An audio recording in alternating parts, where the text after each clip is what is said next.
में आपका स्वागत है। मैं हूं विनोद कुमार। दर्शकों, कल से विधानसभा का सत्र शुरू होने वाला है। ये सत्र ऐतिहासिक सत्र है। उसकी वजूहत ये है कि पहली बार यूटी के अंदर विधानसभा का सत्र होने जा रहा है और 90 विधायक होंगे। हालांकि देवेंद्र सिंह राणा का देहांत हो चुका है, इसलिए इसको ऐतिहासिक कहा जा रहा है। और दूसरी बड़ी बात है कि कार्यक्रम रणनीति में हम देख रहे हैं कि हर एक पॉलिटिकल पार्टी अपनी अपनी रणनीति बना रही है। चाहे वो भारतीय जनता पार्टी विधायक दल के नेता की मीटिंग चल रही है और दूसरी बार शाम को नेशनल कॉन्फ्रेंस की मीटिंग है। उसके साथ साथ ही तारिक हमीद करा कांग्रेस के हैं, वो एक मीटिंग शाम को लेने वाले हैं। यानी हर एक बड़ी पार्टी बैठक कर रही है कि आगामी सत्र जो कल से शुरू होने वाला है उसमें क्या क्या मसौदे तैयार हो सकते हैं और क्या उसमें खास रहेगा। बड़ी बात यह है कि भारतीय जनता पार्टी ने एक बड़ा फैसला लिया है कि सत शर्मा को प्रदेश अध्यक्ष बनाया है और रविंद्र रैना को राष्ट्रीय कार्यकारिणी का सदस्य नियुक्त किया गया है। ये बड़े बदलाव आए हैं। संगठन में फेरबदल जो सामने आप देख रहे हैं, बीजेपी संगठन में बड़ा फेरबदल। रविंद्र रैना को सौंपी गई नई जिम्मेदारी। सत शर्मा, रविंद्र रैना को बनाया गया राष्ट्रीय कार्यकारिणी का सदस्य, राष्ट्रीय कार्यकारिणी नेशनल एग्जीक्यूटिव। सत शर्मा बने बीजेपी के नए प्रदेश अध्यक्ष। तो आपने देखा जो ऑर्डर है वो भी आ गया और ऑलमोस्ट सुनील शर्मा का भी फाइनल होगा कि एलओपी उनको बनाया जाएगा। इस पर चर्चा करेंगे। मेरे एक्सट्रीम लेफ्ट में, एक्सट्रीम राइट में कहूँगा मैं, आदर्श गुप्ता जी हैं, एडिटर इन चीफ पीर पंचाल। आदर्श जी, आपका स्वागत है। और साथ में सरबजीत सिंह जौहल जो भारतीय जनता पार्टी से ताल्लुक रखते हैं और किसान मोर्चा के प्रदेश अध्यक्ष हैं। जौहल साहब, आपका भी स्वागत है। साहिल शर्मा एक्सट्रीम लेफ्ट में, ये कांग्रेस से ताल्लुक रखते हैं। निर्मल महाना आम आदमी पार्टी से वाबस्ता है, इनका भी एक शेयर है, यानी इनका भी एक विधायक जीत करके आया है। मैं शुरुआत आदर्श जी से करूंगा। आदर्श जी, आप ये जो असेंबली का सत्र शुरू होने वाला है इसकी कल्पना कैसे करते हैं? क्योंकि पहली बार हमारे लिए पहला अनुभव है कि किस तरह का सत्र होगा, क्योंकि हमने लगातार कवर किया लेकिन हमने एक स्टेट की असेंबली को कवर किया है। और अब यूटी की असेंबली का कैसा अनुभव, कैसा आंकलन आप करते हैं? धन्यवाद विनोद जी। जी, बहुत ही अच्छी बात आपने कही है। हमें भी 45 साल हो गया है असेंबली को कवर करते और हर बार असेंबली के अंदर बाहर नई चीज़ें आती हैं, लेकिन इस बार का सत्र सब कुछ बिल्कुल नया होगा और ऐतिहासिक, जिस तरह आप कह रहे हैं, हिस्टोरिकल होगा। एक तो यूटी बनने के बाद ये पहला है, दूसरा 370 और 35 से हटने के बाद दूसरा है। बाकी हर पार्टियों की ये रूटीन होती है कि सत्र से पहले अपनी मीटिंग बुलाई जाती है, क्या क्या वहाँ पर रखना पड़ना है, क्या करना है, किस तरह से करना है। लेकिन इस बार बिल्कुल ही अनोखा सिस्टम है। अभी तो कल जिस तरह से आपने भी बताया कि भारतीय जनता पार्टी मीटिंग करने जा रही है, उसमें मेंबर ऑफ द अपोजिशन जो है, अपोजिशन लीडर जो है, उसको चुना जाएगा और डिप्टी स्पीकर के लिए आज किया जाएगा। आज उनकी मीटिंग ऑलमोस्ट सुनील शर्मा का ऑलमोस्ट फाइनल हो गया उनका। तो ये इनका एक रूटीन मैटर है। लेकिन सबसे बड़ी बात ये है कि कल स्पीकर के चुनाव के बाद, डिप्टी स्पीकर के चुनाव के बाद, एलजी के एड्रेस के बाद क्या होगा वहाँ पे, एलजी के एड्रेस को किस तरह से अपोजिशन लेगी, ये एक चीज़ बहुत बड़ी है। कि हम देखते रहे हैं एलजी साहब, अभी तो पिछली बार से जब भी देखा रहेगा हमने गवर्नर साहब को देखा। अदर जी, क्या गले की फांस बनी हुई है, विरोध नहीं कर सकते हैं। मैंने कहा सरकार उनको एड्रेस बना करके मैंने कहा इनको तो पढ़ने नहीं दिया जाता था, पूरे का पूरा एड्रेस किया नहीं जाता था। एक पेज पढ़ते थे, कहीं से काले झंडे दिए जाते, कहीं से काले ड्रेस पहने जाते थे, कहीं से कुछ होता था, पहले विद्रोह किया जाता था। अब एलजी की जो उसका भाषण होगा भारतीय जनता पार्टी के हक में होगा, उनके विरोध में होगा, ये बात सोचने वाली। विरोध में कहां से होगा और एनसी के विरोध में कहां से जा सकते हैं? हालांकि यही पढ़ा जाता है जो गवर्नमेंट उनको लिख के देती है, लेकिन इस सरकार में अब नई परिस्थितियां बन चुकी हैं। क्या लिख के देना? एलजी साहब तो खुद अपने लिख के लाएंगे, वो तो वही बताएंगे पिछले जो 10 सालों में, 5 सालों में यहाँ पे राष्ट्रपति राज रहा, उसी के बारे में उनको बोलेंगे। और भारतीय जनता पार्टी के पास कोई ऐसे डेस्क थमाने के लिए कुछ भी नहीं होगा। ये एक नई चीज जो कल देखने को मिलेगी। हो सकता है एक ही पॉइंट आ जाके इनके पास है कि वो जो है कि 370 को लेके अगर कोई बात करते हैं तो उसका अपोज करेंगे, लेकिन मुझे नहीं लग रहा वो 370 को लेके कोई बात करेंगे। वो तो स्टेटहुड की बात कर रहे हैं। स्टेटहुड को तो इसमें भी बड़ी एक दिक्कत यह है कि इसमें भी भारतीय जनता पार्टी इनकार नहीं कर सकती कि स्टेटहुड से दिया ना जाए, क्योंकि हाउस के अंदर, लोकसभा और राज्यसभा के अंदर ये कहा गया, वादा किया गया, और बड़ी जगह पे प्रधानमंत्री ने भी कहा है कि पहले जो डिलिमिटेशन होगा उसके बाद इलेक्शन हो, उसके बाद स्टेटहुड दिया जाएगा। साहिल जी, सदमे से उभर पाए हैं आप? लगता नहीं है मुझे। धन्यवाद विनोद जी, सबसे पहले आपका कि आपने यहाँ बात रखने का मौका दिया। देखिए, सदमे में जैसे तो कोई बात नहीं है, ये डेमोक्रेसी की यही खूबसूरती होती है कि डेमोक्रेसी में भी नंबर गेम बड़ा अहम माना जाता है, इंपॉर्टेंट रहता है नंबर गेम। कभी नंबर गेम जो है जिसके पक्ष में होता है वो सरकार बनाता है, और जिसे नंबर कम होता है उसे जो है वो अपोजिशन में बैठना पड़ता है। लेकिन मैं सुन रहा था, हमारे बड़े वरिष्ठ जो है पत्रकार है, मैं इनको बड़े जो है वो ध्यान से जो है सुना करता हूँ। ये बात कर रहे थे एलजी साहब की बारे में, बात कर रहे थे कि वो किस तरह से जो है अपना जो है अभिभाषण जो है वो वहाँ रखेंगे, क्या वो भाजपा के पक्ष में होगा, क्या वो इंडिया अलायंस, क्योंकि देखिए ये इंडिया अलायंस की सरकार है। हम बेशक अभी आज जो है सरकार के बीच में नहीं है, लेकिन हमारा मॉरल सपोर्ट, हमारा मजबूती जो है वो सरकार के साथ बहुत खड़ी है, और आप विद इन डेज देखेंगे कि कुछ जो नई डेवलपमेंट होंगी वो भी जो है आप जरूर जो है वो देखेंगे। देखिए, अरे गुप्ता साहब देखिए, अभी तो मैं उस बात का तो जिक्र नहीं कर सकता। देखिए, सिर्फ सत्ता पाना ही जो है पॉलिटिकल पार्टीज का, मुझे ये लगता है कि एकमात्र लक्ष्य नहीं होना चाहिए। जिस तरह से हम चुनावों में लोगों के बीच वादों को लेकर गए होते हैं, जिस तरह से हमने एक नैरेटिव बनाया होता है, जिस तरह से हमने एक एजेंडा सेट किया होता है, पॉलिटिकल पार्टीज की ये मेरी एक व्यक्तिगत राय भी है कि पॉलिटिकल पार्टीज को उस नैरेटिव, उस एजेंडे पे भी जो है काम करना चाहिए। जरूरी नहीं है कि सत्ता में बैठ के ही जो है उस आवाज को जो है वो बुलंद किया जा सकता है। मजबूती से सरकार को बाहर से ऑक्सीजन की सप्लाई देकर, गुप्ता साहब, सॉरी, दिक्कत यही कि भारतीय जनता पार्टी ने साफ शब्दों में कह दिया है, उनके प्रवक्ता कल भी बात कर रहे थे, बार कि हमारी सरकार नहीं बनी, हम एजेंडा कहां से बुलंद पूरा करेंगे। देखिए, मैं बताता हूं, यही तो नहीं कही आपके साथ। देखिए, मैं ये आपको कहना चाहता हूं कि पिछले 10 साल से चोर दरवाजे से ही सही भारतीय जनता पार्टी ने इस जम्मू कश्मीर को जो है वो चलाया है। आज भी देखिए, मैं सुन रहा था, मैं आदरणीय लेफ्टिनेंट गवर्नर साहब का जिस दिन वो काला दिवस था, जो अभी पीछे 3 दिन पहले काला दिवस जम्मू कश्मीर के को लेकर जो इन लोगों ने जो है वो मनाया है, उसमें मैं अपने आदरणीय लेफ्टिनेंट गवर्नर साहब की भाषा के ऊपर जो है बड़ा ध्यान से उनकी भाषा को सोचने और समझने की कोशिश कर रहा था, जिसमें जो है वो जो भी बात रख रहे थे, और वो कह रहे थे कि चुने हुए विधायकों को पता होना चाहिए। दोहरा डबल स्टैंडर्ड है, ये कहा था विनोद जी, ठीक है, अब आपने जो है वो बात कर दी है तो मैं उस तरफ जो है वो नहीं जाऊंगा, लेकिन मैं ये आपको विश्वास दिलाता हूं, जैसे कि आपने कहा कि शाम को भी जो है कांग्रेस पार्टी का भी सीएलपी मीटिंग है, उसके बाद जो है कांग्रेस पार्टी की नेशनल कॉन्फ्रेंस की लीडरशिप के साथ भी जो है वो शाम को मीटिंग है। हम एक एजेंडे के साथ जो है हम एक एजेंडे के साथ जाएंगे, और यकीन मानिए हम कन्फ्रंटेशन की भूमिका में जो है वो बिल्कुल नहीं होंगे, क्योंकि एक जिम्मेदारी जो है इंडिया अलायंस को जम्मू कश्मीर के अंदर जम्मू कश्मीर के लोगों ने दी है। भारतीय जनता पार्टी भी एक मजबूत विपक्ष के रूप में जो आपका एजेंडा यही है कि एक राज्यसभा मिल जाए, 2 कैबिनेट मिल जाए।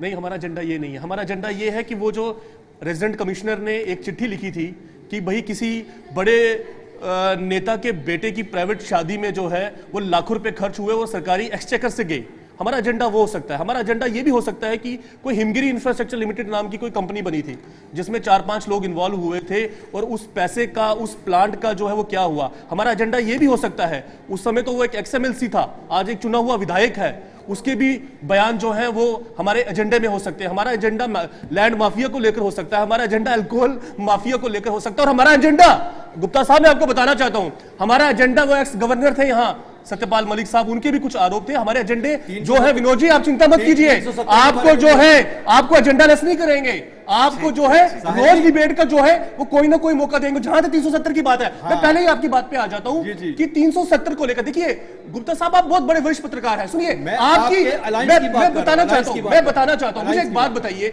मुझे आप एक बात बताइए कि भारतीय जनता पार्टी ने यहां पीडीपी के साथ सरकार बनाई थी, तो पीडीपी का जो एजेंडा था वो तो सेल्फ रूल का था, तो क्या भारतीय जनता पार्टी उनके एजेंडा को मान गए ना? सुनिए मेरी बात सुनिए, हमारा जो एजेंडा है, हमने कहा कि हमारा एजेंडा जो है वो पीपल सेंट्रिक एजेंडा है, हमारा एजेंडा वहीं से निकलता है जो लोगों की आवाज है, और हम उसी एजेंडे पे, और अभी हमने जैसे आपको कहा कि कन्फ्रंटेशन की जो भूमिका है वो बिल्कुल नहीं है। 370 को लेकर, सुनिए 370 को लेकर जो आवाज है, 370 को लेकर हमारा स्टैंड तो 6 अगस्त 2019 को हमारा रेजोल्यूशन है। आप तो बड़े वरिष्ठ हैं, आपको तो मालूम है कि कांग्रेस वर्किंग कमेटी का 370 को लेकर क्या रेजोल्यूशन है। और एक चीज आपको बताना चाहता हूं, आपने कहा कि जम्मू कश्मीर का एजेंडा या हिंदुस्तान का एजेंडा, हिंदुस्तान से ही जम्मू कश्मीर है। जम्मू कश्मीर तो हिंदुस्तान का ताज है, ताज सुरक्षित रहे, ताज में ताज में सुख शांति बनी रहे, ताज के जो लोग हैं वो आगे बढ़े, तभी हिंदुस्तान खुशहाल होगा। और हमारा जो एजेंडा है गुप्ता साहब, हमारा जो एजेंडा है वो हिंदुस्तान की बेहतरी का एजेंडा है। जब जम्मू कश्मीर बेहतर होगा, गुप्ता साहब सुनिए,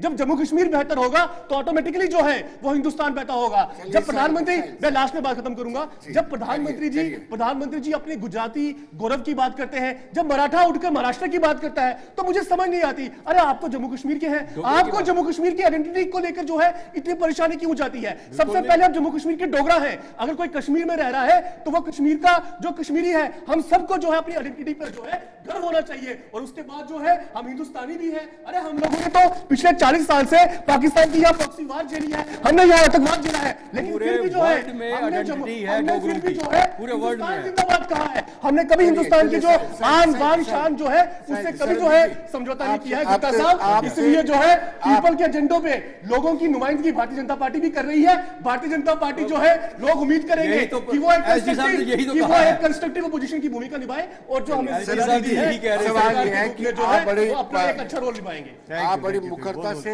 विपक्ष की भूमिका निभाते रहे,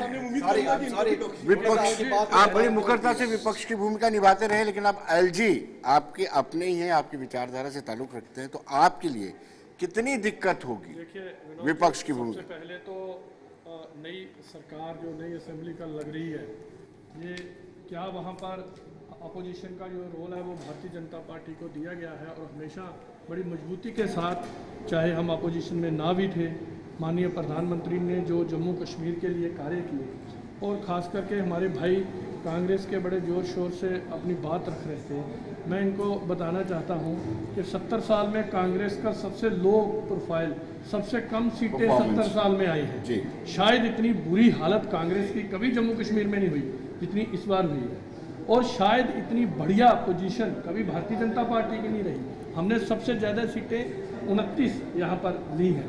तो मैं इनको बताना चाहता हूँ कि आपको लोगों ने पहले ही नकार दिया है, आपकी कोई बात सुनने वाले नहीं है। यहाँ पूरे भारत में आज जो जम्मू कश्मीर में जो दफ़ा 370 है, ये पुरानी बात है, इसको बार बार हम लोग लाएंगे डिस्कशन में, ये कुछ होने वाला नहीं है। अब ये होने वाला है जो इनका एजेंडा, हमने 1 लाख नौकरी एकदम देनी है। यहाँ देखिए कैसे हालात, ये जो नेशनल कॉन्फ्रेंस का हमेशा आतंकवादियों के और कांग्रेस का आतंकवादियों के साथ जो प्रेम था वो दोबारा दिखने लगा है।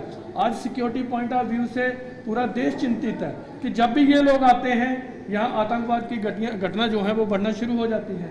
तो मैं समझता हूँ कि हमारे वरिष्ठ पत्रकार जी भी हैं कि यहाँ भारतीय जनता पार्टी ने एक बहुत ही साजगार माहौल यहाँ बनाया और पूरे हिंदुस्तान में नहीं पूरी दुनिया में आज भारतीय जनता पार्टी का किलिंग हो रही थी, ये अब नया दौर शुरू नहीं हुआ है। जी सिलेक्टिव किलिंग आपके कार्यकाल में भी चल रही थी? बिल्कुल चल रही थी, लेकिन चूंकि आप भी जानते हैं, पूरा देश जानता है कि जो कश्मीर बेस्ड पार्टियां हैं और कांग्रेस भी, इनका जो आतंकवादियों के साथ हमेशा प्रेम रहा है, पाकिस्तान के साथ हमेशा जो प्यार रहा है, तो ये आने से, सरकार आने से भी उनके जो हौसले बुलंद हुए हैं, ये कहीं ना कहीं आज भारत की जनता को फिक्र है इस बात का। और मैं समझता हूँ कि इनको जो हमारे आतंकवाद की कोई भी घटना होती है, पूरी सरकार को यहाँ राजनीति नहीं करनी चाहिए। जैसे फारूक अब्दुल्ला जी कह रहे थे कि हमें इनको पकड़ना चाहिए, ये कोई नेशनल कॉन्फ्रेंस के फूफा या मौसा थोड़ी लगते हैं कि इनको पकड़ना चाहिए। और सबको पता है कि ये जो आतंकवाद है ये पाकिस्तान की देन है, वहाँ से क्रॉस होके ये आते हैं यहाँ, और आए दिन पिछले 30 साल से यहाँ जम्मू कश्मीर को आग में झोंका था इन पार्टियों ने जो आज दोबारा आई है। मैं समझता हूँ कि ये भी आज सोचने और विचारने की बात है। बिल्कुल यहाँ इंक्वायरी होनी चाहिए। हमेशा जब ये लोग आते हैं तभी आतंकवादियों के हौसले बुलंद क्यों हो जाते हैं जी, ये भी विनोद जी सोचने वाली बात है। रही बात इस सेशन में ये लाएं, यहाँ 1 लाख नौकरी दें, यहाँ 200 यूनिट बिजली फ्री दें, 12 सिलेंडर फ्री दें, यहाँ जो भी करना चाहते हैं 65,000 हमारे जो डेली वेजर है उनको पक्का करें, तो ये काम करें, कौन इनको रोक रहा है? लेकिन यहाँ तक आतंकवाद की या ये जो आज दोबारा ये आग में ये कश्मीर को दोबारा झोंका जा रहा है, और मैं समझता हूँ कि जो आतंकवादी हैं उनके हौसले बड़े बुलंद हैं। वो बिल्कुल नेशनल कॉन्फ्रेंस के आने से और महाराज जी आप कैसे देखते हैं इस सत्र की विशेषता, आपको क्या नजर आती है, क्योंकि पहली बार यूटी के साथ। नमस्कार एंड थैंक यू अपने प्लेटफॉर्म पे मुझे हमेशा बुलाने के लिए। देखिए अब कांग्रेस क्या बोल रही है या बीजेपी क्या बोल रही है या पीडीपी क्या बोल रही है, उसको हम एक साइड पे रखते हैं। पहले जो फोकस है कल के लिए होना चाहिए, जो नया विधानसभा का सत्र कल से स्टार्ट हो रहा है। सबसे बड़ी बात है कि जो भी इवन ऑपोजिशन में भी हैं और जो सरकार में भी हैं, वैसे तो हाफ स्टेट ही है, आप जानते हैं, मैं तो पहले भी बोल चुकी हूँ आपके प्रोग्राम के माध्यम से कि बहुत सारी पावर्स एलजी साहब ने तो अपने पास ही रखी हुई हैं। और अभी हमारे बीजेपी के प्रवक्ता साहब भी यही बोल रहे थे कि 1 लाख नौकरियों की जो बात ये कर रहे थे, उसमें तो एलजी साहब ने पहले ही गवर्नमेंट के पर कतर दिए हुए हैं और उनको वो कोई पावर्स वैसे दी नहीं है कि वो किसी को नौकरी दे सके। बट कल के विधानसभा का जो सत्र है उसमें 2 बड़ी इंपॉर्टेंट चीज़ें ये हैं। एक तो जो ठीक है मैंडेट में है एनसी और सरकार में है, लेकिन अब वो जो उन्होंने वादे किए हैं, जो 12 वादे करके मैनिफेस्टो में जो उनके हैं, उनको कैसे पूरा करेंगे, क्योंकि उनमें से बहुत सारे ऐसे वादे हैं जिनकी पावर्स उनके पास है ही नहीं। और दूसरा सबसे बड़ी बात है, जो दरबार मूव की बात हो रही है, उसको ये आगे कैसे लेके चलेंगे, क्या इनको सपोर्ट मिलेगा नहीं मिलेगा। 370 की जहां तक मैं बात करूं, मुझे लगता नहीं है 370 दोबारा से रिवोक होने वाला है, क्योंकि बहुत सारी ऐसी प्रॉब्लम्स हैं जो इसके साथ जुड़ी हुई हैं।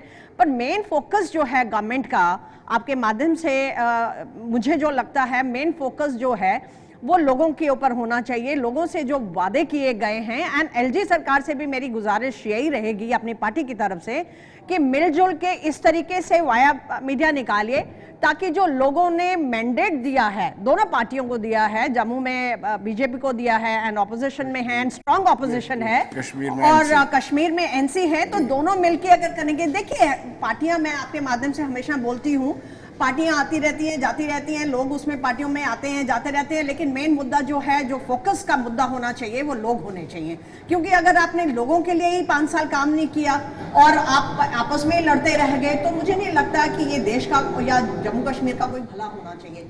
तो आई थिंक कंपैटिबिलिटी दोनों चीज़ों में बहुत होनी चाहिए, और दोनों मिलके अगर काम करेंगे तो आई एम श्योर आगे आने वाले समय जो है वो is going to be very fruitful, and खासकर जो कमिंग जनरेशन है उनको भी इन लोगों से कुछ सीखने को मिलेगा। जी बिल्कुल बिल्कुल, आपने ठीक कहा। लेकिन मैं आपको बताते चलूँ कि भारतीय जनता पार्टी के शीर्ष नेतृत्व ने थोड़ा बदलाव किया है। रविंद्र रैना को हटाया गया है, या यूँ कहे कि उनको एलिवेट किया गया, राष्ट्रीय कार्यकारिणी का सदस्य बनाया गया है। और सत्य शर्मा जो फॉर्मर कैबिनेट मिनिस्टर है, फॉर्मर चीफ भी रहे बीजेपी के, उनको भी यहाँ पर अवसर दिया गया है। और आने वाले दिनों में अगले साल शुरुआती दौर से ही चुनाव होने वाले हैं, चाहे वो असेंबली के चुनाव, क्षमा कीजिए, चाहे वो अर्बन लोकल बॉडीज के चुनाव हों या फिर पंचायत के चुनाव हों, बीडीसी के चुनाव हों। 2025 में ही डीडीसी के भी चुनाव होने वाले हैं। लेकिन सत्य शर्मा को बड़ी जिम्मेदारी दी गई है। आइए देखते हैं सत्य शर्मा का क्या कहना है। फॉर्मर कैबिनेट मिनिस्टर भी रहे हैं और पूर्व अध्यक्ष भी रहे हैं और बड़े अनुभवी नेता हैं। इन्होंने अपनी सीट को सेक्रीफाई भी किया था। आइए देखते हैं क्या कहना है सत्य शर्मा का। पार्टी के हमारे सभी सीनियर लीडर्स का, जिनके माध्यम से ये पदभार जो है मुझे सौंपा गया है। हम सब जानते हैं कि भारतीय जनता पार्टी ने पिछले चुनावों में एक इतिहास रचा है। कश्मीर में भी पहली बार भारी मात्रा में वोट लिए और पूरे जम्मू कश्मीर में 26% मत लेकर भारतीय जनता पार्टी ने जो है वो बता दिया कि हम लोग किसी भी तरीके से पीछे नहीं। पहली बार इतिहास में 29 सीटों का जीतना, और आज जो इतिहास रचा गया है, मैं राष्ट्रीय अध्यक्ष का उस जो 29 सीटें हैं, 26% मत है, उसके लिए भी मैं पूरे राष्ट्रीय नेतृत्व का आभार प्रकट करना चाहता हूं, जिन्हें पूरा समय दिया और जिनके चलते ये सब हम लोग सफल हो सके। और मैं राष्ट्रीय अध्यक्ष जी और पुनः केंद्रीय नेतृत्व को बहुत उनका आभार प्रकट करना चाहता हूँ कि मुझे पार्टी का के नेतृत्व जो है करने का मौका मिला है जम्मू कश्मीर का। उनका एक्सपीरियंस, उनकी सपोर्ट मुझे हमेशा मिलती रहेगी ऐसे तौक़ों के साथ। और पार्टी के कार्यकर्ताओं के साथ मैं पहले भी अध्यक्ष रह चुका हूँ, हर जगह पर मेरा जाना हुआ है, हर कार्यकर्ता से मेरा मिलना हुआ है। जो कुछ कमियां रही होंगी, अध्यक्ष नियुक्त किए जाने के बाद सतपाल शर्मा ने आभार व्यक्त किया है, अपने राष्ट्रीय अध्यक्ष जेपी नड्डा का आभार व्यक्त किया है, शीर्ष नेतृत्व का आभार व्यक्त किया है और जो रिस्पॉन्सिबिलिटी उनको सौंपी गई है उन्होंने वादा किया कि अपने दायित्व का निर्वाह अच्छे तरीके से किया जाएगा। हमारे साथ इमरान नाइकू बिल्कुल श्रीनगर से ग्राउंड जीरो से जुड़ चुके हैं। Imran, I am audible? जी इमरान, कैसे आप? ठीक है इमरान, कल के जो सत्र शुरू होने वाला है उससे पहले मतलब रणनीति बन रही है। एनसी की भी मीटिंग शाम को है, कांग्रेस की भी मीटिंग शाम को है, बीजेपी की भी चल रही है। इन सबको आप कैसे देखते हैं? क्योंकि ये एक हिस्टोरिकल होगा, ये विशेष सत्र की विशेषताएं बहुत ज्यादा है, क्या कहेंगे? जी बिल्कुल विनोद जी, जिस तरीके से जम्मू कश्मीर में एक बड़े अरसे के बाद यूटी के अंदर ये असेंबली का सेशन कल शुरू हो रहा है और इस हवाले से आज ही श्रीनगर के अंदर सियासी गहमा गहमी सुबह से ही शुरू हुई और पहले यहाँ बीजेपी की अहम मीटिंग हुई जिसमें बीजेपी की तरफ से लीडर ऑफ लेजिस्लेटिव पार्टी मुंतखब हुए सुनील शर्मा। इसके अलावा अहम डेवलपमेंट उससे पहले हुई सत शर्मा को पार्टी का जम्मू कश्मीर प्रेसिडेंट मुंतखब किया गया। नेशनल कॉन्फ्रेंस की शाम 6 बजे मीटिंग हो रही है पार्टी लेजिस्लेटर उमर अब्दुल्ला की सदारत में। उसके बाद उससे पहले 5:30 बजे कांग्रेस की तारिक हमीद कराची की क़यादत में पार्टी लेजिस्लेटर मीटिंग हो रही है और शाम चलते चलते 7:30 बजे नेशनल कॉन्फ्रेंस और कांग्रेस एक साथ एक और मीटिंग कर रहे हैं। दोनों स्ट्रैटेजी बना रहे हैं कि जो कल सेशन शुरू होगा उसमें अपोजिशन को किस तरीके से काउंटर किया जाएगा, स्ट्रैटेजी क्या होगी, रणनीति क्या होगी। तो कुल मिला के आज पूरे दिन शाम तक बैक टू बैक अलग अलग पॉलिटिकल पार्टीज की मीटिंग्स हो रही है और खासकर बीजेपी जो स्ट्रॉन्ग अपोजिशन है, नेशनल कॉन्फ्रेंस और कांग्रेस जो इस वक्त अलायंस में है, कांग्रेस रूलिंग पार्टी भी है। सो इस पूरे इस को हम मामले को जब हम देखते हैं तो बड़ा ही इंटरेस्टिंग है कि कल जिस तरीके से सेशन शुरू हो रहा है। इमरान, मैं कांग्रेस नहीं नेशनल कॉन्फ्रेंस के हवाले से एक चीज जानना चाहूंगा कि कहाँ अटकलें लगाई जा रही है। सोर्सेज बता रहे हैं कि अब्दुल रहीम रातर को स्पीकर बनाया जा सकता है, तो जो सीनियर लॉबी है वो नाराज नहीं हो जाएगी? अली सागर भी हैं और हाँ जी जी देखिए, ये कई हफ्तों से हम ये बात कर रहे हैं कि जो अब्दुल रहीम राथर है वो नेशनल कॉन्फ्रेंस के इस वक्त एक फिजिबल या सूटेबल फेस है स्पीकर के लिए। इसकी 2-3 वजूहत है। जैसे आपने कहा कि ऑल्दो के अली सागर भी सामने है सीनियर लीडर, लेकिन अगर आप देखेंगे अली सागर एक तो सीनियर लीडर है, फॉर्मर कैबिनेट मिनिस्टर भी रहे हैं, लेकिन जो स्पीकर का या असेंबली के अंदर जो एक्सपीरियंस अब्दुल रहीम राथर का रहा है वो शायद उतना एक्सपीरियंस एज स्पीकर या एज असेंबली में जो रोल निभाया है रहीम राथर ने वो शायद किसी दूसरे के पास नहीं है। और बहुत अच्छी अंडरस्टैंडिंग है और बहुत ही आला कद के पार्टी के अंदर लीडर है, कद्दावर लीडर है। और सबसे बड़ी बात यह कि इससे पहले भी स्पीकर रह चुके, अगर आपको 1987 याद होगा, और उसके बाद भी वो स्पीकर रहे हैं, फाइनेंस मिनिस्टर भी रहे हैं और कुल मिला के जम्मू कश्मीर की सियासत को बहुत अच्छी तरह जानते हैं। और सबसे बड़ी बात यह कि जिस तरीके से नेशनल कॉन्फ्रेंस ने जो वादे किए हैं, खासकर आर्टिकल 370, 35A को लेके जो उन्होंने चुनाव में लोगों के सामने वादे किए हैं, स्टेटहुड को लेके वादे किए हैं, बाकी ऐसे वादे उन्होंने किए जो बज़ाहिर ऐसा लग रहा है कि उसके लिए पॉलिटिकली बहुत ज़्यादा मेहनत करनी पड़ेगी। तो ये सब जानते हुए कि नेशनल कॉन्फ्रेंस की उन पे काउंटर हो सकता है, खासकर बीजेपी एक स्ट्रॉन्ग अपोजिशन में है, इधर पीसीबी है, उधर इंजीनियर रशीद के पास भी एमएलए है, इसके अलावा और भी आज़ाद उम्मीदवार कुछ हैं। इमरान जी इमरान, मैं नेशनल कॉन्फ्रेंस और कांग्रेस के हवाले से ये सवाल पूछना चाहता हूँ कि जो देर शाम 7:30 बजे के करीब मीटिंग होने वाली है उसमें पॉइंट ऑफ नेगोशिएशन क्या रहेगा? कांग्रेस क्या डिमांड कर रही है अब? देखिए, अगर आप देखेंगे तो कांग्रेस से जब भी हमने बात की तारिक हमीद कर्रा से, तो वो इस जम्मू कश्मीर में इस चीज़ को इस तरह से समझते हैं, जब हम उनसे पूछते हैं कि आपकी क्या डिमांड रही है, आप क्या डिमांड करते हैं, या आप क्या समझते हैं। इनफैक्ट कल ही हमने उनसे बात की थी कि क्या हम कैबिनेट में कांग्रेस को देखेंगे, हालांकि अभी देखा नहीं है, लेकिन कांग्रेस इसको एक लार्ज इंटरेस्ट में बात करते हैं कि वो समझते हैं कि हमारे लिए ये ज़रूरी नहीं है कि हमारा वहाँ पे कोई पोर्टफोलियो हो या ना हो। और कांग्रेस ने दो टोक अल्फाज में कह दिया है कि जब तक ना स्टेटहुड की बहाली होगी तब तक वो नहीं समझते हैं कि वो किसी चीज़ की डिमांड करेंगे।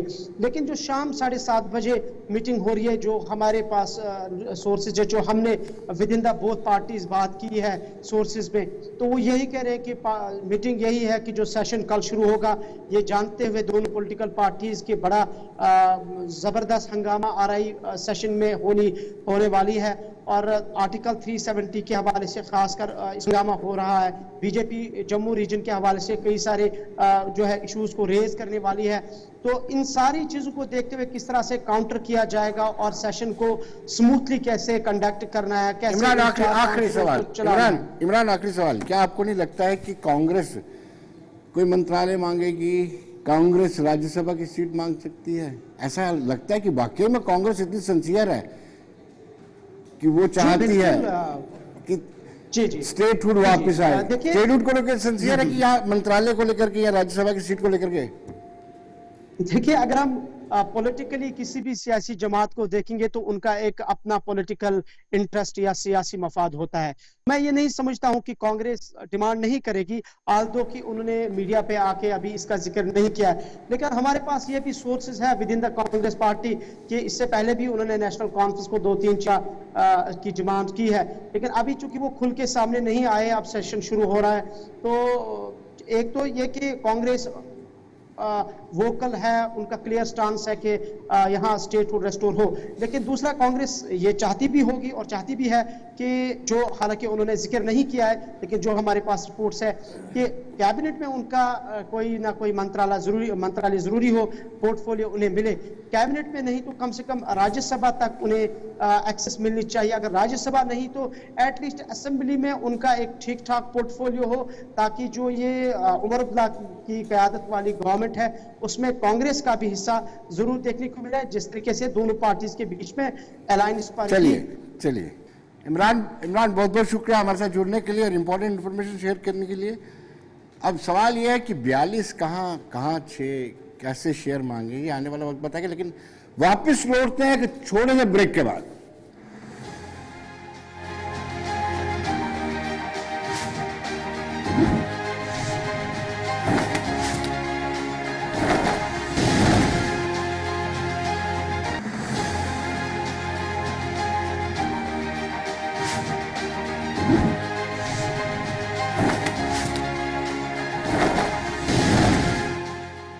ब्रेक के बाद एक मरतबा फिर स्वागत है और सीधे आदर्श गुप्ता जी के पास लौटते हैं, क्योंकि कोई भी रिस्पॉन्सिबिलिटी जब सौंपी जाती है, उमर अब्दुल्ला को जो ताज पहनाया गया उसमें भी कांटे हैं। अब मैं बात करूंगा भारतीय जनता पार्टी की।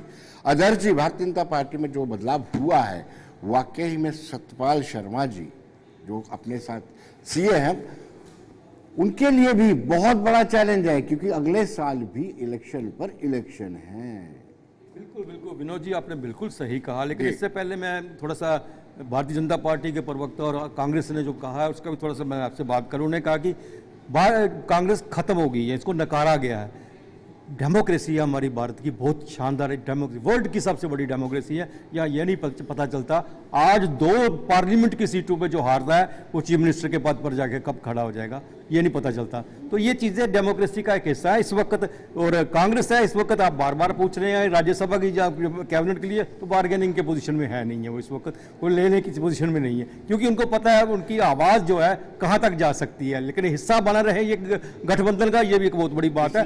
जहाँ बनाए रखने के लिए कह रहे हैं कि राष्ट्र हित में हम कुछ भी करने को तैयार हैं। बिल्कुल। लेकिन जिस तरह इमरान ने बताया कि हर पॉलिटिकल पार्टी का एक एजेंडा होता है, उसका अपना उसने देखना है, मैंने भी आगे जीवित रहना है, राइट। इसी तरह नहीं चल। जहाँ तक सत शर्मा की आपने बात की है, सत शर्मा का कैरियर जो है, सत शर्मा का जो पिछला कार्यकारी जब अध्यक्ष बने थे वो बड़ा एक नॉन कंट्रोवर्शियल रहे, वो अपना छोटा सा पीरियड था, एक ज़मीन से जुड़े हुए कार्यकर्ता है। और ये लग ही रहा था कि सत शर्मा को जब भी उन्होंने वर्किंग प्रेसिडेंट कार्यकारी अध्यक्ष बनाया था, इन्हीं को अध्यक्ष बनाया जाएगा। और जिस तरह से रविंदर रैना की वहाँ हार हुई, हार से पहले ही ये सब चीज़ें सोशल मीडिया में आ रही थी, उनकी वहाँ क्या पोजीशन है, किस तरह वो चल रहे हैं, वो हारेंगे ही, तो लग रहा था कि अध्यक्ष पद को नहीं ले पाएंगे। लेकिन सत शर्मा के लिए चैलेंजेस जरूर है, क्योंकि इस वक्त भारतीय जनता पार्टी जो है 29 सीटों में, आज तो दुखद की बात है कि अभी हमारी 28 रह गई हैं, तो 28 सीटों की सबसे बड़ी पार्टी बन के सामने आई है। और यहाँ ये कुछ इनके प्रवक्ता कह रहे हैं जी हमारी सरकार नहीं है, हमारे जो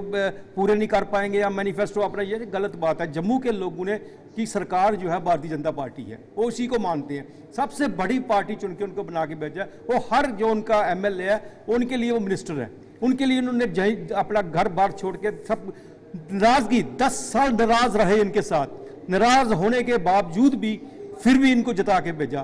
तो इनसे एक्सपेक्टेशन है, 28 जो MLA है उनको लेके चलना है, ये कोई छोटी बात नहीं है। सत शर्मा के लिए एक बहुत बड़ी चैलेंज है, भारतीय जनता पार्टी के लिए भी बहुत बड़ा चैलेंज है। और दूसरा सबसे बड़ा चैलेंज है कि अभी सत्र शुरू होने, शुरुआत में वो किस तरह से अपना रोल निभाएंगे, किस तरह के लोगों के सामने वो अपने आप को पेश करेंगे, ये सबसे बड़ी बात है। हाँ, 2-4 महीने सरकार चल जाती, उसके बाद कुछ नेगेटिव कुछ पॉजिटिव चीजें सामने आती, तो फिर भारतीय जनता पार्टी उस पर बहस कर सकती थी, उस बातचीत कर सकती। लेकिन कल के जो सेशन है उसमें भारतीय जनता पार्टी के लिए भी बहुत बड़ी चुनौती है, और इनके लिए सतपाल के लिए भी, सत शर्मा के लिए एक बहुत बड़ी चुनौती रहेगी। जी सौरभ जी वाकई में आपके लिए चुनौती है? नहीं, हमारे वरिष्ठ पत्रकार जो कह रहे हैं, मैं तो इस बात से मुतफिक नहीं हूँ, क्योंकि पहला नंबर तो सरकार जो है यहाँ पर नेशनल कॉन्फ्रेंस की बनी है जी, यहाँ भारतीय जनता पार्टी की सरकार नहीं बनी है।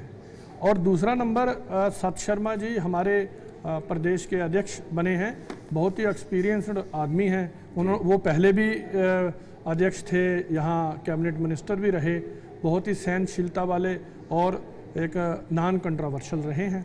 तो मैं समझता हूँ ये कार्यकाल भी उनका बहुत अच्छा जाएगा। और यहाँ भारतीय जनता पार्टी में हर एक कार्यकर्ता जो है वो भारतीय जनता पार्टी का पूरा बेड़ा उठाता है, और ऐसी बात नहीं है। हमारे जो विधायक हैं, ये सवाल ये उठता है कि अगर कोई ऐसा रेजोल्यूशन आता है जिसमें 370 की वापसी की जाती है, तो भारतीय जनता पार्टी का रोल क्या रहेगा? देखिए, भारतीय जनता पार्टी अपोजिशन में है, हम डट के उसकी अपोजिशन करेंगे। अपोजिशन क्या है कि आज जो हालात हैं, मैं विनोद जी आपको बताना चाहता हूँ, आज माननीय प्रधानमंत्री और भारतीय जनता पार्टी की जो एक स्ट्रेटजी रही है जम्मू कश्मीर के लिए, आज वैसे हालात नहीं है। आज ये आज़ादी मांगने वाले हालात नहीं रहे, आज इनको सेल्फ रूल मांगने वाले भी नहीं रहे हैं। अब ये एक जो विद इन कॉन्स्टिट्यूशनल हमारा राइट बनता है कि हम यहाँ स्टेटहुड मांगे, तो यहाँ आके इनको खड़ा किया है, वही स्टेटहुड की बात राग लगा सकते हैं। और मैं समझता हूँ कि एक अप्रोप्रिएट टाइम होना चाहिए। अभी आज पहला कल सेशन है, नेशनल कॉन्फ्रेंस के जो एजेंडे में बहुत सारे लोगों के हित में जो मुद्दे थे, सबसे पहले तो वहाँ हमें चोट करनी चाहिए। और ये किंतु परंतु करके कि स्टेटहुड लाएंगे, दफा 370 में उलझा दें अब ये सरकार, तो मैं कुछ कह नहीं सकता। भारतीय जनता पार्टी को जो अपोजिशन का रोल मिला है वो बखूबी निभाएंगे। और यहाँ जम्मू के जो अवाम है जिन्होंने माननीय प्रधानमंत्री मोदी जी पे भी विश्वास और भारतीय जनता पार्टी पे विश्वास रखा है, हम सब मिलके, और खास करके हमारे जो विधायक हैं, हमारे जो राष्ट्रीय हमारे अध्यक्ष हैं, हमारी लीडरशिप है नेशनल, वो सक्षम है कि जम्मू कश्मीर में हम कोई आंच नहीं आने देंगे। जी साहिल जी, सवाल ये उठता है कि आप अलायंस पार्टनर हैं, सरकार का हिस्सा है, और आपके 6 अगस्त 2019 के रेजोल्यूशन को भी सबने पढ़ा है, देखा है, सुना भी है। अगर कोई सदस्य नेशनल कॉन्फ्रेंस का 5 अगस्त 2019 के विपरीत कोई रेजोल्यूशन लाता है, तो कांग्रेस की क्या भूमिका रहेगी?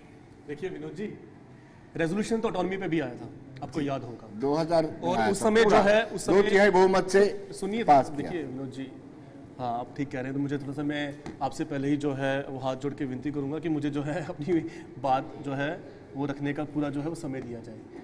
कि रेजोल्यूशन ऑटोनॉमी के ऊपर भी आया था, उस समय नेशनल कॉन्फ्रेंस जो है बड़ा एक मजबूत साथी हुआ करता था भारतीय जनता पार्टी का। उमर अब्दुल्ला साहब जो थे अटल बिहारी वाजपेयी और भारतीय जनता पार्टी की गोद में और सबसे चमचमाते हुए जो थे वो मंत्री हुआ करते थे। तब कब हुआ करते थे जब ये लोग नारा लगाया करते थे, पिछले 50 साल अगर इनकी राजनीति को देखा जाए तो ये नारा लगाया करते थे, जहां हुए शहीद मुखर्जी वो कश्मीर हमारा है। हाँ, ठीक है। अगर मैं गलत बोल रहा हूँ तो आप मुझे जो है वो रोक लेंगे, आदर्श जी भी मुझे रोक सकते हैं अगर मैं गलत बोलूंगा, कि जहां हुए शहीद मुखर्जी वो कश्मीर हमारा है। और उसकी मौत के लिए, आदरणीय श्यामा प्रसाद मुखर्जी की मौत के लिए नेशनल कॉन्फ्रेंस को जिम्मेदार ठहराया करते थे। उसी नेशनल कॉन्फ्रेंस के उमर अब्दुल्ला साहब को जो है अपनी सरकार में जो है इन लोगों ने जो है वो मंत्री बनाया हुआ था। लेकिन ठीक है, डेमोक्रेसी में जैसे हमारे आदर्श जी ने कहा कि डेमोक्रेसी में कब किसकी क्या पोजीशन हो जाए वो पता ही नहीं होता। 2 महीने पहले जो है इन्हीं का मैं कह सकता हूं कि करीबी इंजीनियर रशीद साहब ने जो है वो उमर अब्दुल्ला साहब को हराने का काम किया और लाखों के मार्जिन में जो है उमर अब्दुल्ला साहब ने 2 महीने पहले जो है वो चुनाव हारा। आज उमर अब्दुल्ला साहब जम्मू कश्मीर के जो है वो मुख्यमंत्री हैं। 2002 में इनका एक विधायक था, भारतीय जनता पार्टी का एक विधायक था, 96 में 8 थे, 8 से जो है ये 1 हो गए, लेकिन फिर भी जो है इनके जो है वो अच्छे दिन आए। तो परिस्थितियां जो है राजनीति में जो है विनोद जी वो बदलती रहती। अब मैं जरा थोड़ा हमारे भाई, बड़े भाई सरबजीत जोहल जी ने कुछ बातें की। देखिए, मेरा ये मानना है कि राजनीतिक कटाक्ष चलते हैं, राजनीतिक कटाक्ष, राजनीति में जब हम हैं तो हम एक दूसरे के ऊपर राजनीतिक कटाक्ष करते हैं और जो है, लेकिन उस राजनीति में अगर हम एक दूसरे को जो है वो आतंकवाद, एक दूसरी पार्टी को आतंकवाद के साथ जोड़ दें तो वो अच्छी बात नहीं होती। इसी 70 साल के इतिहास में हमने देखा कि पाकिस्तान की एजेंसी है ISI, आदर्श जी मैं अगर गलत बोल रहा हूं तो मुझे जो है बीच में इंटरप्ट कर सकते हैं, कि ISI को बुलाकर इस भारतीय जनता पार्टी ने पठानकोट हमले के बाद एयरबेस में जांच कराई। 70 सालों के इतिहास में जो है वो पहली बार हुआ। इन्हीं की भारतीय जनता पार्टी का एक पूर्व उप मुख्यमंत्री था। मैं नहीं जाना चाहता फिलहाल उन बातों पे कि जब बुरहान वानी की मौत हुई तो बुरहान वानी की मौत के बाद क्या कहा गया कि एक्सीडेंटली जो है वो मारा गया। इनका एक और उप मुख्यमंत्री रहा, भारतीय जनता पार्टी के वरिष्ठ लीडर हैं। मैं फिर नहीं जानना चाहूंगा पर्सनल, वो ज्यादा वो हो जाएगा क्योंकि हमें जो है अपने शब्दों पे जो है वो संतुलन होना चाहिए। हाँ। देखिए, जम्मू कश्मीर जो है पिछले 40 साल से इस जम्मू कश्मीर ने प्रॉक्सी वॉर पाकिस्तान की झेली है। यहां आतंकवादी हमले हो रहे हैं और पाकिस्तान जो है यहां पर अपने टेररिस्ट को यहां जो है भेजने का काम करता है। ये मैं आपके चैनल के आपके कैमरामैन को बताऊंगा कि यहां दिखाएं। मैं डाटा के बिना, देखो डाटा के अलावा जो है वो बात नहीं करनी चाहिए। 2014 से लेकर 19 तक का और 19 के बाद 24 का सारा डाटा मौजूद है कि कितनी सिक्योरिटी फोर्सेस की मौतें हुई हैं, कितना सिविलियंस को मारा गया है। 385 5 सालों में 385 हमारे सिविलियन फोर्स 2014 से 2000 सुन लीजिए ना जोल साहब, अब आपको परेशानी हो रही है, अब आपको परेशानी हो रही है क्योंकि हमने जो है आप जम्मू कश्मीर को आग की ये सारा कांग्रेस की देन है। मुख्यमंत्री है, कांग्रेस जीती है तो पाकिस्तान में नोटिस भेजा, ये बात उन्होंने कहा, ये बातें आप भूल गए, आप भूल गए कि हिंदुस्तान की आर्मी कैसे आपको कश्मीर के लोगों को जो है वहां देखिए। अगर यहाँ के लिए जम्मू कश्मीर में कांग्रेस आती है तो पाकिस्तान में सोच बना लेते हैं। भारत में आपको जो है भारत में ये बातें सब कैसे कश्मीर को जिन्होंने आग में झोंका है, सारी जितनी भी मिलिटेंसी यहाँ पर पड़ी है सब कांग्रेस की जो है। आपको आप इतिहास ही भूल गए, कहां से फिक्र लेके आ गए आप? मुझे बताइए, क्या पूरे भरोसा है? आपने ये लाइव जो है सब देख रहे हैं, ये कांग्रेस की देन है कि पठानकोट के हमले के बाद जो है मिलिटेंसी पाकिस्तान के साथ, पाकिस्तान का एजेंडा यहाँ चल रहा है कि यहाँ के बड़े मंत्री कांग्रेस के वहां जाके कहना कि पाकिस्तान के लोगों हमें सपोर्ट करो, हमें बीजेपी को हराना है। आपके मंत्री वहां जाते हैं पाकिस्तान में, सारी बातें भूल गए आप। मुझे यहाँ जो हालात साजगार हुए हैं ये सारा जो है यहाँ पर जांच करवाई कि नहीं करवाई? आप सच्चाई का बात करें ना, आप कहां से बिखरा लेके आ जाते हो? खून से लगे हुए अभी आपका ये हाल है। कश्मीर के जो है निर्दोष कांग्रेस का आज 140 करोड़ लोगों ने कांग्रेस का यही हाल किया है। आप दो फिक्र में नहीं आ सके, यही आप लोग से कुछ नहीं होता के लिए जो है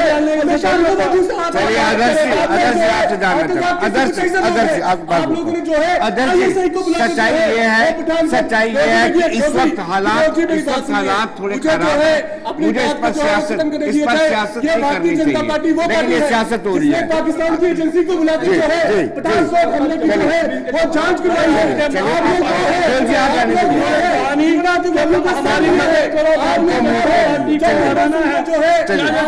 नोटिस भेजती है तो आप अदर्श जी आपसे बात कर रहा है, ये ऊंचा बोलने से अपने राजनीतिक इस वक्त हालात बने हुए हैं उसे राजनीति से ऊपर उठकर सोचना चाहिए, चाहे कोई भी पोलिटिकल पार्टी है, कोई भी पोलिटिकल पार्टी है।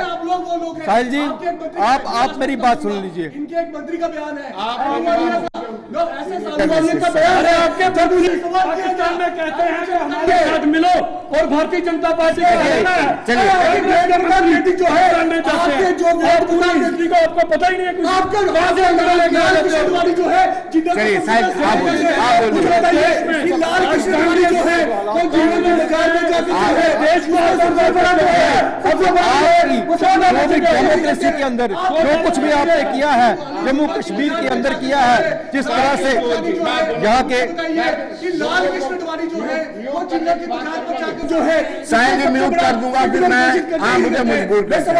चलिए साहिल जी मेरी बात सुनिए। कि लाल कृष्ण अडवाणी जो है जिन्ना की मजार पर जाकर उसको चलिए अब आप ये चीजें जोहल साहब साहिल के जो हाथ है वो खून से रंगे हुए मेरी बात सुनिए। किसी का सम्मान कीजिए, सम्मान करना सीखिए। वो बोल रहे हैं, जब मैं बोल रहा था तो आपने क्यों नहीं बोला? साहिल जी बिल्कुल बोल रहे थे, लेकिन आपकी आवाज थोड़ी ऊंची है, आपकी आवाज थोड़ी ऊंची है, प्लीज देखिए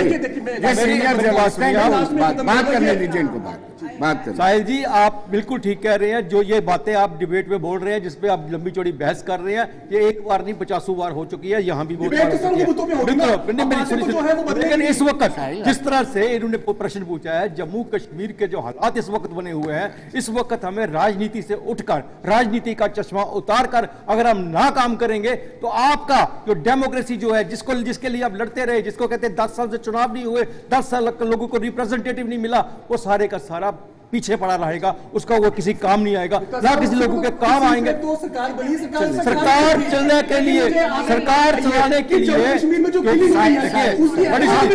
सीधी सी बात है, आपको मौका देते पहले बात नरेंद्र मोदी और अमित शाह जो कहते हैं कि 370 के बाद जो है वो आतंकवाद यहाँ खत्म हो गया। मेरी बात सुनिए, इनसे पूछिए कि इनकी अकाउंटेबिलिटी जो है वो किस दिन शुरू होगी? इस वक्त जम्मू कश्मीर में जो इन लोगों ने जो है जम्मू कश्मीर निर्दोष लोगों को क्यों पाया है? लोगों ने आपको अगर एक भी स्थान के लोगों ने शादी होती है, उसका जिम्मेदार जो है ये भारतीय जनता पार्टी। मेरी बात सुनिए, इस वक्त उमर अब्दुल्ला बहुत ही डिफेंसिव खेल रहे हैं, डिफेंसिव पॉलिटिक्स खेल रहे हैं और नहीं चाहते कि केंद्र के साथ मेरा किसी का टकराव हो। और इस स्थिति में अगर अपोजिशन उनका साथ देती है और वो एक अच्छा कश्मीर बन के, नया कश्मीर का जो बार बार आप नारा दे रहे हो ना, वो सामने आएगा। अगर हम इन्हीं बातों में उलझे रहेंगे, किसके हाथ खून से रंगे हुए हैं, किसके हाथ नहीं है। देखिए समय के साथ साथ हर राजनीतिक पार्टी ने अपना राजनीतिक फायदा उठाने के लिए समय के साथ साथ किसके साथ गठजोड़ किया, जिस तरह से उनको अच्छा लगा वहां पे उसको गठजोड़ लगा। जहां उनको लगा कि हमारी पार्टी को फायदा होगा, जहां उनको लगा कि हमारे पॉलिटिक्स में हमें फायदा होने वाला है, वहां गठजोड़ होते रहे। लेकिन अब जम्मू कश्मीर का जो इतिहास है, नया इतिहास बनने जा रहा है, उस इतिहास में आपका रोल भी है, इनका रोल भी है, इनका रोल भी है, सबका रोल है। और तभी तब रोल पूरा कर पाएंगे जब हम पीछे बातों को हर वक्त, हाँ 370 मुझे नहीं लग रहा कि असेंबली में 370 की बात अभी की जाएगी। 370 की बात वो खेल छेड़ेगी नहीं, क्योंकि उन्होंने पहले बार बार कहा कि 370 में खत्म कर ही नहीं सकता, उनसे मैं वापस ले ही नहीं सकता जिन्होंने 370 हमसे छीना हुआ है, और उसके लिए तो हम 100 साल लड़ते रहेंगे। लेकिन स्टेट बोर्ड तो सभी आप सहमत है, सभी आप सहमत है, होगी। लेकिन मैं अभी अपने दर्शकों को बताऊंगा नए विजुअल जो इस वक्त कश्मीर में S1 चर्च लेन में जो विधायक दल की बैठक चल रही है, उसके हम आपको विजुअल दिखाते हैं कि कितनी गंभीरता से बैठक चल रही है, क्या रणनीति रहेगी, किस तरीके से कल का जो पहला सत्र है 5 अगस्त 2019 के बाद या यूटी बनने के बाद जो पहला सत्र होने जा रहा है, उसके लिए रणनीति बनाई जा रही है। शगुन को आप देख रहे हैं, उसके अलावा बड़े नेता जो इस वक्त मौजूद हैं और चर्चा कर रहे हैं कि किस तरीके से कल के सत्र को हैंडल किया जाएगा और आने वाले दिनों में किस तरीके से आगे इसका संचालन स्मूथली हो और विपक्ष की भूमिका कैसी हो, इस पर चर्चा की जा रही। सभी नेता हैं, तरुण चुग भी हैं, प्रहलाद जोशी जी जो यूनियन मिनिस्टर हैं और पूर्व जो अध्यक्ष हैं वो भी हैं। आप देखिए सारे के सारे लोग बैठे हैं और विस्तार से, गंभीरता से सुन रहे हैं कि आखिर हमारे बड़े नेता किस तरह की दिशा निर्देश दे रहे हैं कि कैसे हमने सुचारू रूप से सत्र जो कल यानी 4 नवंबर से शुरू होने वाला है उसको चलाना है। लेकिन मैं महाना जी से जानना चाहूँगा, महाना जी वाकई में लगातार जब से ये गवर्नमेंट बनी है कुछ ऐसे अनासर हैं जो चाहते हैं कि कहीं ना कहीं डिरेल किया जाए, स्थितियों को विपरीत बनाया जाए और खलल डालने का प्रयत्न किया जाए, वो आतंकवादी गतिविधियां तेज की जा रही हैं। लेकिन हमें इस वक्त अगर जम्मू कश्मीर की आवाम या जम्मू कश्मीर में अमन लाना है तो हमें एकजुट होकर के पार्टी विचारधारा से थोड़ा ऊपर उठ करके, सत्ता तो सबको चाहिए होती है, लेकिन पार्टी विचारधारा से थोड़ा ऊपर उठ करके इस पर मंथन करना चाहिए कि आखिर हम किस दिशा में जा रहे हैं। जी माना। मैं आदर्श जी से बिल्कुल सहमत हूँ। उन्होंने एक शब्द इस्तेमाल किया कि उमर अब्दुल्ला जो हैं बहुत डिफेंसिव खेल रहे हैं, एंड उसके साथ साथ मैं एक और वर्ड उसके साथ ऐड ऑन करना चाहती हूँ कि he is being very mature. अगर आप उनकी स्टेटमेंट्स पिछली सुने, बहुत ही मैच्योर तरीके से अपनी स्टेटमेंट्स को वो कर रहे हैं, एंड वो जानते हैं कि जब तक स्टेटहुड हमें नहीं मिलती है, पूर्ण राज्य का हमें दर्जा नहीं मिलता है, तब तक incompatible with the central government and with LG हमें सरकार चलानी है। देखिए, कोई भी सरकार, चाहे वो यूटी हो, चाहे जब तक आपको साथ नहीं मिलता है एलजी का और जब तक सेंट्रल गवर्नमेंट का आपको साथ नहीं मिलता है, बहुत सारे ऐसे मुद्दे हैं जिसके ऊपर आप डिसीजन ही नहीं ले सकते हैं, नंबर वन। और दूसरा, हमारे बीजेपी के प्रवक्ता जी बोल रहे थे कि सरकार नहीं है, हमारी सरकार नहीं है, पर मैं आपको बता दूं कि अगर 29 एमएलएस यहाँ से चुने गए हैं आपके, तो जनता को विश्वास है आप पे, भारतीय जनता पार्टी पे, इसीलिए आप यहाँ से मैंडेट पे आए हैं। चाहे आप पूरी स्टेट में मैंडेट में नहीं हैं, लेकिन जम्मू खित्ते की बात करूं तो मैंडेट में ही हैं। और अगर आप अपने हाथ अभी से ही झाड़ लेंगे, पल्ला झाड़ लेंगे ये कह के कि हमारी सरकार नहीं है, हम तो नहीं कर सकते, लेकिन आपको मैं बता दूं कि आप एलजी साहब आप ही के हैं, है ना। और चाहे आप इस बात को माने या नहीं माने, तो अगर आपका एमएलए काम करवाना चाहता है अपने लोगों के लिए, अपने एरियाज के लिए, जम्मू के लोगों के लिए, तो वो बड़े आराम से करवा सकता है, but of course in consonant with the chief minister and जो सरकार यहाँ बन रही है। तो सबसे बड़ी बात है इस समय 2-3 मुद्दे जो हैं, जो इम्पोर्टेंट है, जो मुझे लगता है विधानसभा में डिस्कस होने जा रहे हैं, वो एक तो स्टेटहुड के ऊपर है, और वो तो हमारे आदरणीय प्राइम मिनिस्टर साहब ने भी बोला है कि स्टेटहुड तो हम देंगे, कब देते हैं वो देखने की बात है। दूसरा, जो दरबार मूव की बात है, उसके ऊपर शायद बातचीत इसके ऊपर होगी। 370 के ऊपर जैसे आदर्श जी ने बोला, मुझे नहीं लगता इतनी जल्दी अभी इसके ऊपर बातचीत होगी। और सबसे बड़ी बात जो है, एक और जो मुद्दा डिस्कस होने जा रहा है, Sahil please let others also speak, please don't. Adarsh ji ने कहा है कि 370 पर जल्द चर्चा नहीं होगी, ये कहा है, मैंने कहा ये साफ किया ये उन्होंने कहा कि अभी इमीडिएटली जो कल का जो विधानसभा का सत्र है उसमें प्रायोरिटीज 370 अभी नहीं है, जनता पार्टी कोशिश करेगी कि वो बोले हाँ, कुछ। तो सबसे बड़ी बात है। और जो तीसरा मुद्दा मुझे लगता है डिस्कस होने वाला है, ये जो 5 एमएलए जो कैंडिडेट जो एलजी साहब ने मनोनीत करने हैं, जिसमें 3 लेडीज होने वाली हैं, अब उसके ऊपर क्या विचारधारा होती है, क्या ये पांचों के पांचों आपके भारतीय जनता पार्टी के ही होंगे या based on their performance in the state वो होंगे, ये सारी चीजें हैं, ये इंपॉर्टेंट मुद्दे हैं जो डिस्कस होने वाले हैं। मुझे लगता है कि जोहल जी और साहिल जी ने सुना होगा कि कितने विस्तार से अपनी बात भी रखी है और बड़े प्यार से रखी है। मुझे लगता है सबको समय समय दिया जाता है, उसी के मुताबिक करना चाहिए। जो सब आपको ये उन्होंने क्लियर कर दिया कि आपके 29 बिताए कि आप काम करवा सकते हैं, अगर अब भी आप काम नहीं करवा सकते एलजी से, हालांकि इस अपने का जी हमारे जम्मू के लोगों ने जो विश्वास भारतीय जनता पार्टी पे और हमारे 29 विधायक यहाँ से जीते हैं, तो यहाँ जम्मू के लिए हम लड़ेंगे, काम करेंगे और जो भी मुद्दे यहाँ उठेंगे। इससे पहले भी विनोद जी मैं आपको बताना चाहता हूँ, आप कभी विजय पर जाइए, जहाँ जो खूबसूरत हमारा एम्स बना है, आईआईटी, आईआईएम और ये जो रोड आज बन रहे हैं, स्ट्रगल तो जम्मू की जनता हाँ ने बिल्कुल किया बिल्कुल था।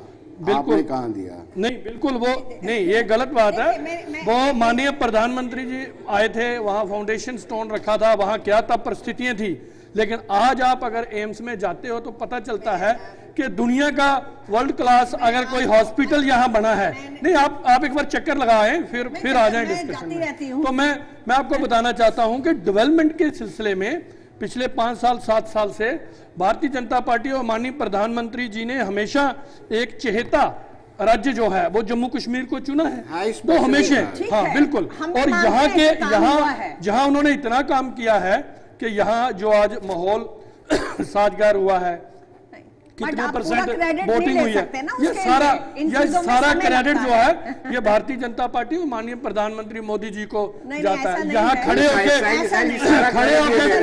सारा क्रेडिट भारतीय जनता पार्टी को, और ये खड़े होकर बोल देना कोई मतलब नहीं है, बिना मतलब के शोर डाल देना कोई मतलब नहीं है। ये आज पूरा हिंदुस्तान जानता है कि भारतीय जनता पार्टी ने जम्मू कश्मीर के बड़े प्यार से कभी लोगों का हमें प्यार मिला है। और विनोद जी एक बात मैं और ऐड कर दूं, एक बात कि यह कहना नहीं चाहिए राजनीतिक परिस्थितियां हैं। पिछले 15 साल से कांग्रेस का एक भी हिंदू एमएलए नहीं जीता, ना एमपी जीता है। लोगों ने इनको दरकिनार किया है। ये पाकिस्तान का एजेंडा चलाते हैं, ये अंदर ये रियलिटी है सर। इसमें मेरा कोई सरजीत जी, अब आप नहीं बोलेंगे, वो प्यार से बोलिए, विनम्रता से बोलिए, आप शोर बड़ा डालते हैं। नहीं विनोद जी देखिए, इसको आप शोर मत कहिए, ये जनता की आवाज है। हम यहाँ जो है जनता की आवाज मैंने भी बोल दिया ना, सुनिए कि 15 साल से गंदी मानसिकता है, यही इनकी गंदी मानसिकता है कि ये आज भी लोगों को ओबीसी जो है। चलिए विनोद जी देखिए, अब आराम से मैं जब पहले भी अपनी बात कर रहा था, सुन लीजिए, मैं जब पहले भी अपनी बात कर रहा था, मैं तो इनके बीच में नहीं बोला था। मेरे अंदर सुनने का बड़ा पेशेंस है, आप यकीन मानिए। मुझे अपनी जो है सख्त से सख्त लहजे में भी अगर कोई मेरी पार्टी की आलोचना करता है, सुनिए तो मेरे अंदर जो है बड़ा मादा है। अब इन्होंने जो है वो एक बात जवाब दीजिए ना। मैंने कहा कि सुनिए, मैंने कहा 15 साल से आपका कोई विधायक नहीं जीता हिंदू।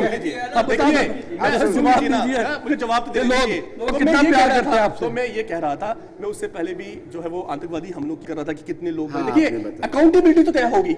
या एक काम कीजिए विनोद जी, आज हम आपकी डिबेट में हैं। 2019 के बाद से जब यहाँ धारा 370 टूटी, डायरेक्टली जो है होम मिनिस्ट्री जो है वो जम्मू कश्मीर को चला रही है। ये एक दिन एक लाइन तय कर दे कि इस दिन के बाद जो है भारतीय जनता पार्टी की अकाउंटेबिलिटी खत्म होती है और यहां से दूसरों की अकाउंटेबिलिटी शुरू होती है। जिस कुर्सी पे आदरणीय, देखिए आदरणीय कितना अच्छा शब्द है, वैसे हमारे हिंदी के शब्दकोश में आदरणीय शब्द बड़ा जबरदस्त है। आदरणीय देश के गृह मंत्री अमित शाह जी, जिनका बेटा जो है पहले बीसीसीआई का सेक्रेटरी था, आजकल वो आईसीसी का जो है वो बन गया हुआ है। मेरे कहने का मतलब तात्पर्य ये है कि इस कुर्सी पे कभी गुप्ता साहब सरदार पटेल जो थे वो देश के पहले गृह मंत्री थे। और विनोद जी मैं आपके माध्यम से बड़े आराम से कहना चाहता हूं कि आज तक के इतिहास का सबसे कमजोर गृह मंत्री कोई है वो अमित शाह है। अब पूछिए कैसे? वो तो कहा करते थे कि भाई 370 टूटने के बाद तो जो हमने आतंकवाद की कमर तोड़ दी। ये जो लगातार किलिंग्स हो रही हैं, जिस जम्मू को जो है बिल्कुल सेफ घोषित कर दिया गया था, आज उस जम्मू के अंदर जो है इतनी ज्यादा जो घटनाएं हो रही हैं, मैं दरख्वास्त करूंगा आपके माध्यम से कि आज जो है भारतीय जनता पार्टी से ये सवाल करे कि उनकी अकाउंटेबिलिटी जो है वो किस दिन के बाद जो है वो तय होगी। यहां जो कुछ भी होकर कहना चाहता हूं, आदर्श जी आप भी बड़े ध्यान से सुनिएगा, आप बड़े वरिष्ठ जो है पत्रकार है, बड़ा जबरदस्त एनालिसिस करते हैं कि यहां अगर एक चिड़िया का पंख भी टूटेगा, विनोद जी मैं आपको बताना चाहता हूं कि यहां अगर एक चिड़िया का पंख भी टूटेगा, अगर उसका कोई जिम्मेदार होगा तो वह भारतीय जनता पार्टी की सरकार और उस गृह मंत्री के पद पे बैठा हुआ अमित शाह होगा। यहां की सिक्योरिटी जो है वो पूरी तरह जो है हालात बड़े कमजोर है, नासाज हालात है। विनोद जी मुझे बताइए कि कांग्रेस के राज में वो जंगल राज आपको बिहार में दिख जाता है, वहां किसी का मर्डर हो जाए तो वो जंगल राज, क्योंकि वो दलित पिछड़ों की स्टेट है, वो दलित पिछड़ों की स्टेट है। यहाँ पर जो है जवाब देता हूं, हमने दिया जम्मू कश्मीर की बात कर लो, ओबीसी हिंदू की बाल्मीकि समाज जो है हम लोगों को इंसानियत की नजर से देखते हैं, यहाँ पर पहाड़ियों को आज भी हिंदू हुआ है, इनके बारे में सब कुछ भारतीय जनता पार्टी ने दिया। इनके दिमाग में दलित विरोधी लोग हैं। कल अयोध्या के अंदर सभी लोगों ने आपको जवाब दिया। बात करना चाहता हूं कि कल अयोध्या में जो है दीप जलाए गए और सोचिए कि जो दलित सांसद था अयोध्या का, इस भारतीय जनता पार्टी को पसंद नहीं है। आपके चैनल के माध्यम से बताना चाहता हूं कि दलित विरोधी सोच जो है वो इनके दिमाग में घुसी है। है, इसलिए ये जो है इस तरह से जो है हम शब्दों को जो है वो सुन लीजिए, जवाब भी सुन लीजिए। बोलिए, जवाब सुनिए। आपने एलिगेशन लगाया है, अभी तक तो बात अरे सुन लीजिए ना, झूठ कैसे बोलेंगे? इनका झूठ जो है वो आप सब ये झूठ बोल बोल के जो है वो आप बात सुन लीजिए ना, मैं बोलने नहीं दूंगा आपको अभी। दोबारा होगा मैं भी नहीं बोलने दूंगा, मैं भी बताऊं, मैं भी बात सुन लूंगा। अरे दलित, मैं आपसे बताना चाहता हूँ, विनोद जी, दलित की बात ये कर रहे हैं, यहाँ जितनी की जितनी दलित सीटें हैं वो लोगों ने भारतीय जनता पार्टी की गोदी में दी। इजाजत नहीं दे रहा है आदर्शी, समय इजाजत नहीं दे रहा है, लेकिन आखिर में वाकई में इस संवेदनशील समय के दौरान, संवेदनशील मुद्दे के दौरान भी सियासतदान सियासत नहीं छोड़ते। एक मिनट में आप जवाब दीजिएगा। पहले भी मैंने यही कहा था, इस वक्त हमें राइट चश्मा उतारना चाहिए, कम से कम 6 महीने के लिए। अकाउंटेबिलिटी जो है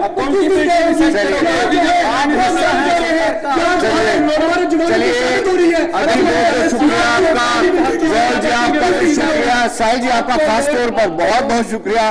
राना जी, आपका भी बहुत बहुत शुक्रिया। और दर्शकों, आने वाले दिनों में सियासत गरमाती रहेगी, क्योंकि ये विशेष सत्र है और ऐतिहासिक, इसलिए हिस्टोरिकल इसलिए कहा जा रहा है कि पहली बार 370 हटने के बाद ये कल से शुरू होने वाला है, इसलिए सियासत गरमाती रहेगी। लेकिन आप बने रहे देश दुनिया की खबरों के लिए और मुझे दीजिए इजाजत। नमस्कार।